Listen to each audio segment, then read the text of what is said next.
صحبت اور غسل جنابت۔ صحابہ کرام رضی اللہ عنہم کے درمیان غسل جنابت کا ایک مسئلہ زیر بحث آیا۔ ایک گروہ کہتا تھا کہ غسل صرف دخول پہ فرض ہو جاتا ہے، انزال شرط نہیں، یعنی واٹر ڈسچارج جو ہے وہ ضروری نہیں۔ دوسرا گروہ بیان کرتا تھا کہ وجوب غسل کے لیے دخول کے ساتھ انزال بھی شرط ہے۔ یہ طویل مباحثہ کسی فیصلہ کن صورت پر منتج نہ ہوا۔ آخر قرار پایا کہ ام المومنین حضرت عائشہ رضی اللہ عنہا سے دریافت کیا جائے۔ حضرت عائشہ نے کہا کہ رسول اللہ صلی اللہ علیہ وسلم نے فرمایا، اذا جلس بین شعبها الاربع ومس الختان الختان فقد وجب الغسل۔ جب مرد عورت کی 4 شاخوں کے درمیان بیٹھ جائے اور اس کا محل ختنہ عورت کے محل ختنہ کے ساتھ مس کرے تو غسل واجب ہو جاتا ہے۔ تو مسئلہ یہ ثابت ہوا کہ صرف دخول پر ہی مرد اور عورت جنبی ہو جاتے ہیں اور ان پہ غسل واجب ہو جاتا ہے، انزال یعنی منی کا نکلنا شرط نہیں۔ جنابت کے احکام۔ وجوب غسل کی حالت کو حالت جنابت کہتے ہیں۔ وجوب غسل یعنی جب غسل واجب ہو جاتا ہے تو اس حالت کو جنابت کہتے ہیں۔ جنابت کا لفظ جم سے، جم پہلو کو کہتے ہیں، نہیں بچنا۔ مندرجہ ذیل 4 حالتوں میں مسلمان مرد اور عورت پر غسل کرنا فرض ہو جاتا ہے۔ نمبر 1، جوش کے ساتھ منی خارج ہونے کے بعد، اس میں احتلام بھی داخل ہے، یعنی کوئی ایسا خواب آئے یا ویسے۔ نمبر 2، صحبت کے بعد یعنی سیکشول انٹرکورس کے بعد۔ نمبر 3، حیض کے بعد۔ نمبر 4، نفاس کے بعد یعنی بچے کی پیدائش کے بعد۔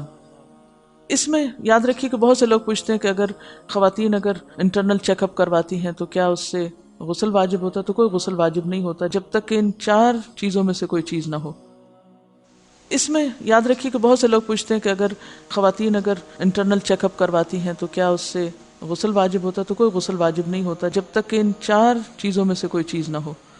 صرف منی خارج ہونے سے بات نہیں، بلکہ جوش کے ساتھ منی خارج ہونے کے بعد غسل واجب ہوتا ہے۔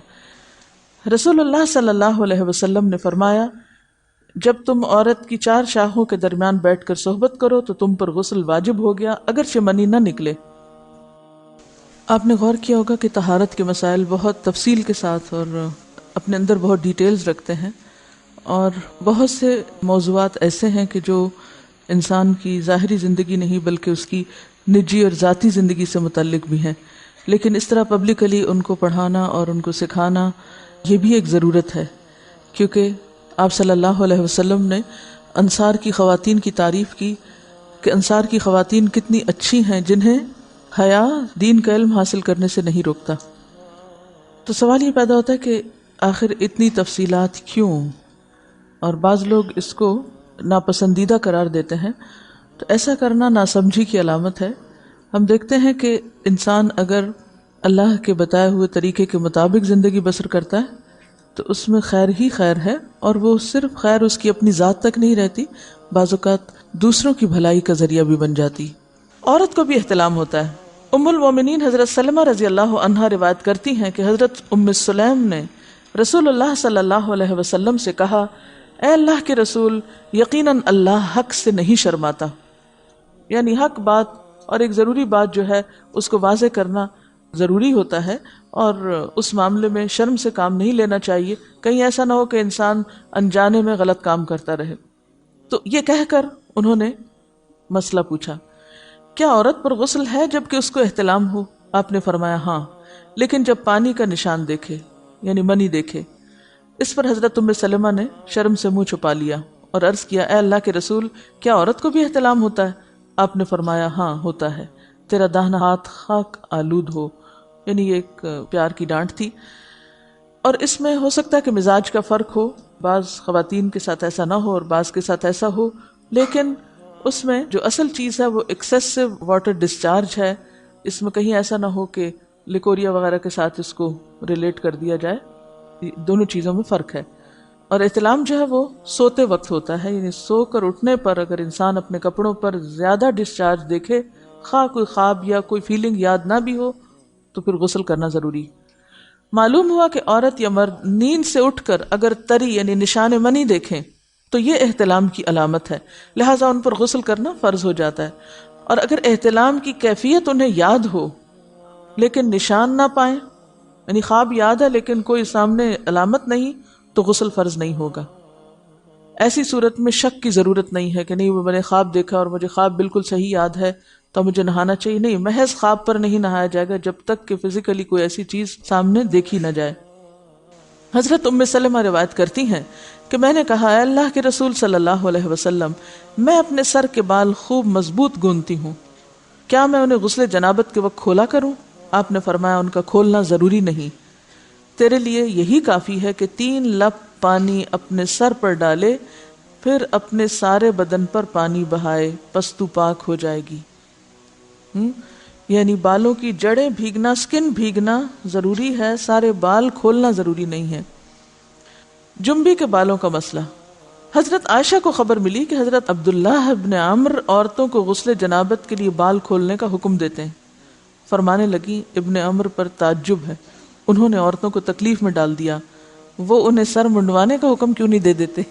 یہ حضرت عائشہ کی ڈانٹ تھی، یعنی وہ یہ تو کہہ رہے کہ عورتیں بال کھول کھول کے نہائیں، تو وہ پھر سیدھا یہی کہیں کہ عورتیں بال منڈوا لیں۔ میں اور رسول اللہ صلی اللہ علیہ وسلم ایک ہی برتن میں غسل کرتے، اور میں اپنے بال کھولے بغیر سر پر 3 چلو سے زیادہ پانی نہیں ڈالتی تھی۔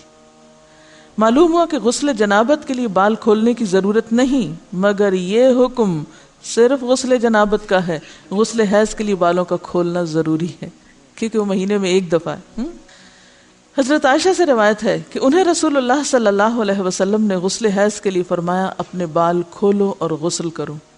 اس میں آپ دیکھیے کہ دونوں چیزوں میں فرق کیوں ہے، دونوں کی نوعیت فرق ہے، اور حیض جو ہے وہ ایک نجاست کی کیفیت بھی ہے نا، قل ہوا اذی، تو اس کے بعد نہانا اور نہا کر خوشبو لگانا خاص طور پر اس کا سارا حکم آتا ہے، لیکن غسل جنابت میں نجاست کی وہ کیفیت نہیں ہے، یعنی حیض کا خون اور منی جو ہے ان دونوں کے حکم میں بھی فرق ہے، ٹھیک ہے نا۔ بعض علماء کے خیال میں جو منی ہے اٹ سیلف وہ ناپاک چیز نہیں ہے، اگر کسی کپڑے وغیرہ کو لگ گئی تو وہ کپڑا ناپاک نہیں، اگر اس کو خشک ہونے پر خرچ کے صاف کر دیا جائے تو کپڑا صاف ہو جائے گا، لیکن خون حیض پر آپ صلی اللہ علیہ وسلم کیا فرمایا، چٹکیوں سے مل مل کے اس کو صاف کر کے دھوئے، تو ان دونوں میں بھی فرق ہے، لہٰذا ان دونوں کے بعد نہانے کے حکم میں بھی فرق ہے، ایک میں بال کھولے جائیں گے اور بال بھی دھوئے جائیں گے اور بالوں کی جڑیں بھی دھوئی جائیں گی، جبکہ دوسرے عام غسل جنابت میں بال کھولنا اور پورے بال دھونا شرط نہیں۔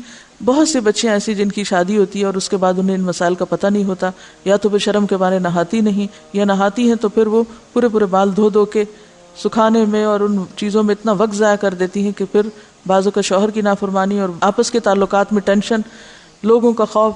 تو اگر دین کا صحیح مسئلہ پتہ ہو تو انسان ان تمام مشقتوں سے بچ جاتا ہے اور ایک نارمل روٹین کی لائف گزار سکتا ہے۔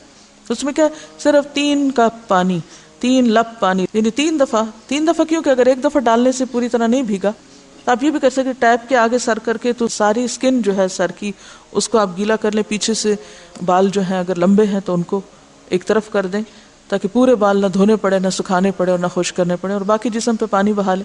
دوسری صورت یہ ہے کہ مگ میں پانی لے کے تو اس کو آپ تھوڑا تھوڑا کر کے پورے کو ایک دفعہ کریں، پھر اس کے بعد دوبارہ کریں، اور تیسری دفعہ رول کر کے بالوں کو پیچھے سے شاور کیپ ڈال لیں اور باقی جسم پھر دھو لیں۔ شاور کیپ سے کیا ہوتا ہے عام طور پر کہ پیچھے کے جو سارے لمبے بال ہیں پھر وہ نیچے گر کے گیلے نہیں ہوتے، وہ آپ کے سر پہ ہی ٹک جاتے ہیں۔ تو سر کی سکن دھوئیں اور بالوں کو جوڑے کی شکل میں باندھ کے اوپر شاور کیپ پہن کے پھر باقی جسم کو اچھی طرح دھو لیں۔ تو اس میں آپ دیکھیں کہ جب بالکل سر کے سکن کا حصہ ہی تر ہوگا، اور یہ 3 دفعہ کرنا ہوگا، ایک دفعہ سے نہیں کام چلے کہ 3 دفعہ کرنا، تاکہ کوئی بھی بال برابر جگہ سکن کی خشک نہ رہ جائے۔ تو اس سے کیا ہوگا کہ جتنا کم بال گیلے ہوں گے اتنے کم دیر میں ان کو خشک بھی کیا جا سکتا ہے، اور کسی بھی مشقت کے بغیر انسان نماز پڑھ سکتا ہے۔